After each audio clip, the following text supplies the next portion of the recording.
Don't try and understand BRR until you can understand these three things. The first one is how a generic mortgage purchase actually works.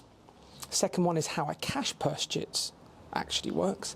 And then how a remortgage or a refinance works. Once you've got those three things nailed in, you will definitely have a much better chance of understanding how the BRR method works too. In this video, I'll walk you through all of that, giving a full breakdown of BRR. But a quick note before we get started, this is not financial advice. I'm not a mortgage broker. I'm not qualified to be a mortgage broker.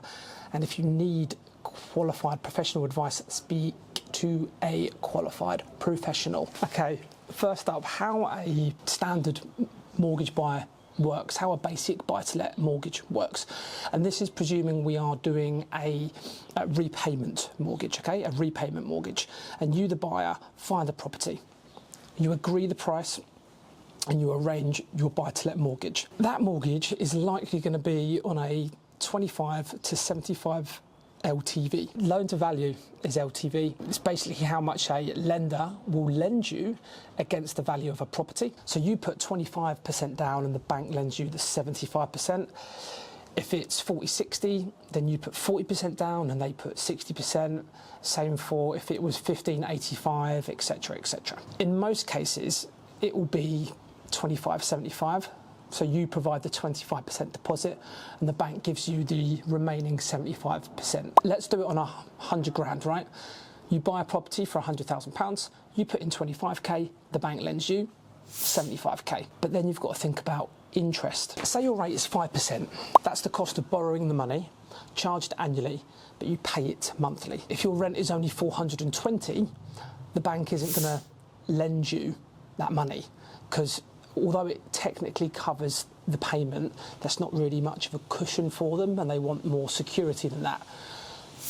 If we flip it though, let's say the rent is more like £900 a month, that's much better for the bank because you've got a healthy cash flow now. You've put in 25 grand, the bank lends 75 grand and they're happy with the valuation and the rental income. You are now fully good to go. Usually the bank fix that 5% rate for 2 or 5 years, and that means it stays the same for that term. They lock in that rate with you, they fix in that rate for you for that term. If you sell the property or switch to a new lender during that time, it's likely that you'll get hit with what we call an ERC or an early repayment charge, because essentially you're paying off the mortgage before the fixed term ends. Quick recap then, 25 to 75 LTV, rent and interest rate agreed, interest rate fixed in for 2 or 5 years, the bank lends 75% of the property's value, charges apply if you decide to repay any time within that fixed rate period. Now remember, the bank are only charging you on what they've lent you, so the 75%. With 100 grand, that'll be 75 grand. That is essentially how a mortgage works. Now we're going to move on to cash purchase, which will be a lot simpler. What if you could just skip everything I've just said about mortgages and you can just buy in cash? Normally far more straightforward. You've got no lender, you've got no interest to pay, obviously, no lock-in periods, and definitely no charges for early repayment either. You own the property outright and you still get the rent. Now imagine in 2 years your £100,000 property is worth 130,000. If you're mortgaged and your 2-year fixed is up, you go to a new lender and you ask for a new mortgage, or you could go to the existing lender and ask for a different mortgage product. If you paid cash, you can still do the same thing. You can still go to a lender and say, I want a mortgage against my property. And essentially what you're doing there is pulling equity, pulling money out of your property. Let's walk through the mortgage version here. You owe 75 grand to your lender, but the property is now worth 130. The new lender agrees to give you a 75% mortgage on the new valuation, so the £130,000. That's 97,500 paid back to you. You pay off the 75 grand that you originally owe, so what's left is £22,500 in your bank account, plus your equity's grown too, so the 25% £100,000 deposit is now worth 32,500 because the house has appreciated, it's risen in value. And the same goes for the cash scenario. Your loan to value is not 75-25, it's 100 and 0 because you own it outright. There was no lending on it. But now the house is worth 130 grand. You go to a lender and you say, can I get a mortgage on this? They say, sure, we'll do 25 or 25-75 loan to value mortgage.